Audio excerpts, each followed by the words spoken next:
Licenciado Luis, buenos días. ¿Cómo estás? Buenos ¿Cómo te va? días. Bienvenido, Luis. Feliz miércoles. Gracias, gracias. Oye, un tema que no nos gusta hablar porque no nos gusta perder el trabajo, la verdad. Claro. Nos gusta estar activos, nos gusta ser los proveedores de nuestros hogares. Pero, desgraciadamente, pues llegan a veces etapas en las que tenemos que cerrar ciertos ciclos, en las que se tienen que separar tanto los empleadores, ¿no?, como los mismos empleados, las empresas. ¿Qué tenemos que hacer cuando nos dicen la empresa, ya no más, hasta aquí se termina tu relación laboral con nosotros? Ok, Enrique. Bueno, en ese contexto, cuando el patrón te dice, oye, pues ya no se puede, ya no te quiero, ahí puede haber muchas razones, Muchas. ¿no? Simplemente porque pues, ya no tiene ganas. Es que se vale, ¿no? Sí, también pero es válido, ¿no? El tema es, oye, pues hasta aquí, porque pues ahí está la libertad de trabajo, bueno, pues implica para ambas partes, ¿no? Sí. Pero tiene sus consecuencias, porque si yo te digo, oye, hasta aquí llegamos, bueno, pues tienes derecho a una indemnización que tiene como base principal 3 meses de salario Sí. y todas tus prestaciones, tus alcances que se les llaman, que son tus vacaciones, tu aguinaldo, dependiendo proporcionalmente cómo vaya, en qué etapa del año te den las gracias, tu prima vacacional y en su caso tu prima de antigüedad, si es que ya tienes derecho a la prima de antigüedad, que se empieza a generar a partir de los 15 años de trabajo. De los 15 años. La prima de Ahora antigüedad. pasa muy seguido, ¿no? Que los mismos empleados no están informados al 100%, ¿no? Sobre todo lo que les correspondería, ¿no? En dado caso de estar viviendo, estar pasando por una situación así. Al recibir una notificación, ¿qué hacer, licenciado?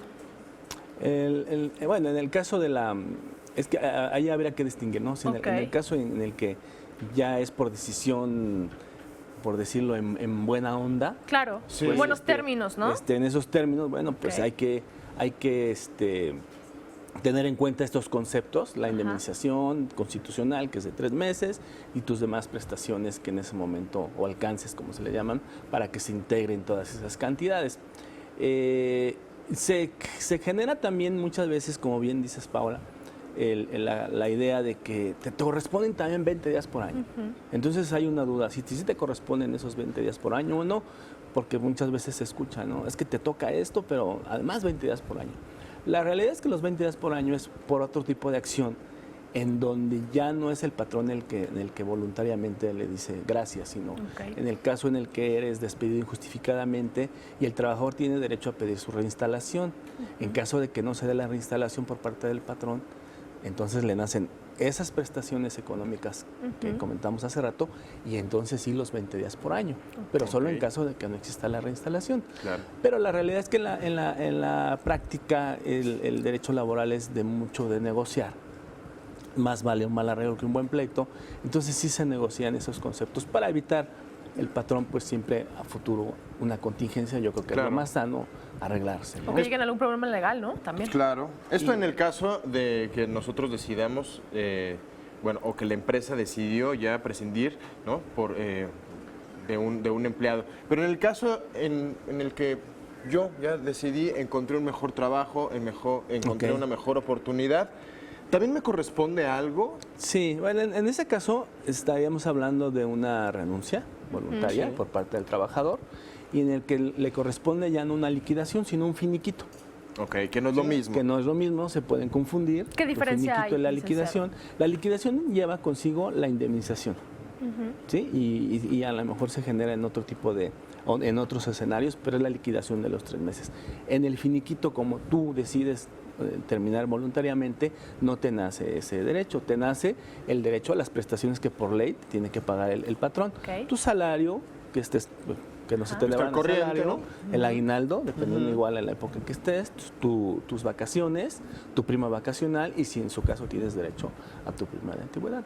Claro, hay empresas cada vez a lo mejor un poco menos que te dan algunas prestaciones mayores, pues también se incluyen dentro Pero ya son casos muy particulares, ¿no? Exactamente. Depende mucho de la empresa. Ahora, ¿qué sucede con estas empresas outsourcing? Porque ya muchos corporativos, estas grandes empresas, subcontratan, por así decirlo, una empresa que es la que se va a hacer cargo de ti como empleado, ¿no? De pagarte las prestaciones, los sueldos. Ahí no se generan antigüedades y no se generan otro tipo de cosas, ¿no?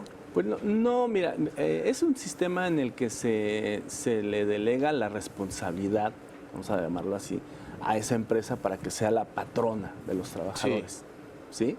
Y bueno, ahí es un tema, pues es un tema un poco álgido, porque también si es un grupo de empresas y si se puede entender que hay una dependencia o subordinación de las demás, y pues ya es un tema de controversia, ¿no?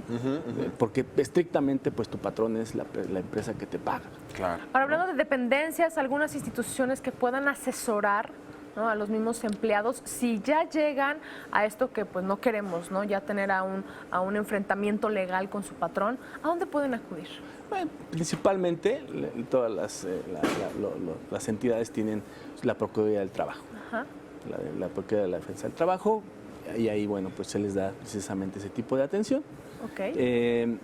Y regresando a lo que decías, Enrique, en el caso del trabajador, pues también hay que tener en cuenta para el trabajador, en la Ley Federal de Trabajo, en el artículo 47, los derechos, las causas por las cuales el trabajador se considera un despido injustificado. Ok, porque pues, muchas veces podríamos hablar sin saber, ¿no? Y estamos a veces peleando cosas que Sí. pues no van, no Sí, están. sí, sobre todo es un catálogo amplio, el artículo 47 vienen bien descritos, pero en general son conductas de engaño, se te engañan por las condiciones de trabajo que te van a dar, o más bien el trabajador, perdón, engaña al patrón respecto a sus cualidades, sus papeles, comete actos de falta de probidad, honradez, actos de violencia, Sí, indisciplinas, indisciplinas, dentro o fuera de la fuente de trabajo, por faltas, tratándose en el caso del que el patrón pueda dar por rescindida la relación. Y son factores, ¿no?, que se tendrían que valorar, ¿no? Así es, estar trabajando en estado de embriaguez o bajo narcótico, hacer actos de acoso, hostigamiento en contra de compañeros o actos contra compañeros de violencia y de malos tratos. Vamos, es un catálogo ahí muy bien definido de cuáles son. Y lo novedoso, bueno, ahora en cuanto a las reclamaciones, en el caso en que el trabajador tenga que reclamar, hoy en día los salarios caídos antes eran por todo el tiempo. Ahora solo se limitan a 12 meses. Licenciado Luis Villana, muchas gracias. No, al contrario. Nos vemos a la próxima. Que Al tenga un contrario. extraordinario Son temas que dan miércoles. para más, pero aquí estamos a la orden. Gracias. Gracias.